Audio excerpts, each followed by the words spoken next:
আসসালামু আলাইকুম বন্ধুরা, আবারও চলে আসলাম ছুটির দিনে রান্নার ভিডিও নিয়ে। কি সাজেস ও হ্যাঁ, সারের ফল। তো এখানে মাছ, বড় বড় ট্যাংরা মাছ। এই যে বড় বড় ট্যাংরা মাছ আমি এটা কেটে দুই ভাগ করে নিয়েছি। দুই তিনটা আস্তে রেখেছি আর কিছু কেটে নিয়েছি। আর এখানে আলু মোটা মোটা করে কেটে নিয়েছি, টমেটো, পেঁয়াজ, কাঁচামরিচ, ধনিয়া পাতা সবকিছু সামনে রেখে দিয়েছি। তো এখানে মশলা কষিয়ে নিয়েছি, মশলা কষানো শেষ, পানি দিয়ে দিয়েছি। এখন আমি আমি আলুগুলো দিয়ে দেবো, যেহেতু আলুটা একটু মোটা মোটা সেজন্য আলুটা আগে একটু কষিয়ে সেদ্ধ করে নেব হালকা। তারপরে মাছ রান্না করব। মশলা কষানো হয়ে গেছে, এখন মাছগুলো দিয়ে দিচ্ছি, দিয়ে একটু কষিয়ে নেব। একটু কষিয়ে নিলে, হালকা কষিয়ে নিলে তখন এক মাছের কাঁচা যে গন্ধটা এটা থাকবে না। তারপরে পানি দিব, পানি দিয়ে একটু যখন হয়ে আসবে তখন টমেটো দিয়ে দেবো। তো এই মাছটা খেতে কিন্তু খুবই মজা, খুবই স্বাদ লাগে। সাদা ট্যাংরা মাছ যেটাকে বলে, একটা আছে নদীর পাঙাশ ট্যাংরা, এটা না, এটা হচ্ছে সাদা ট্যাংরা মাছ। একটু পানি দিয়েন তো,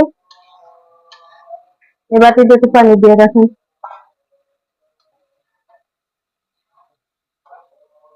তো কষিয়ে নিলে কিন্তু অনেক টেস্ট লাগে। অনেকে আবার রান্না মশলা কষানোর সময় মাছ দিয়ে কষিয়ে আলাদা উঠিয়ে রাখে।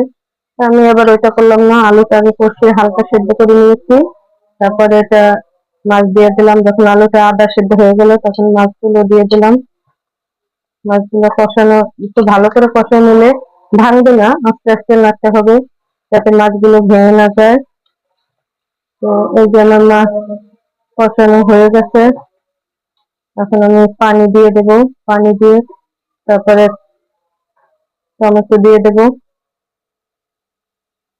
মাছে পানি দিয়ে দিলাম, একটু ঝোল ঝোল রাখবো, সেই মজা। একেবারে আগে হালকা ধনে পাতা দিয়ে দেবো, বেশি দেবো না, বেশি দিলে আবার। দেখো কত বড় বড় দুই ভাগ করে দিছি, তারপর কত বড় মাছগুলো। তো এখন টমেটো গুলো দিয়ে দিলে, টমেটো গুলো দিয়ে দিচ্ছি। আগে টমেটো দিলে দেখা যাবে একদম গলে যাবে, সেজন্য এখন দিয়ে দিচ্ছি, যেহেতু আলু আমার অর্ধেক সেদ্ধ হয়ে গেছে সেজন্য অল্প করে টমেটো, দুইটা না তিনটা টমেটো নিচ্ছে, ওটা আসলে যে যেরকম খায়।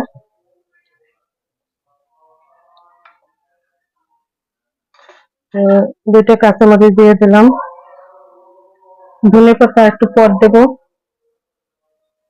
তো আমার মাছ রান্না শেষ, এখন আমি এই যে ধনিয়া পাতা গুলো দিয়ে দিচ্ছি, দিয়ে একটু কি করে জালটা বন্ধ করে দেবো। কেমন হয়েছে আমার মাছ রান্না? আর এদিকে আমি চুলায় শাক ভাজির জন্য পেঁয়াজ, কাঁচামরিচ, রসুন দিয়ে দিয়েছি।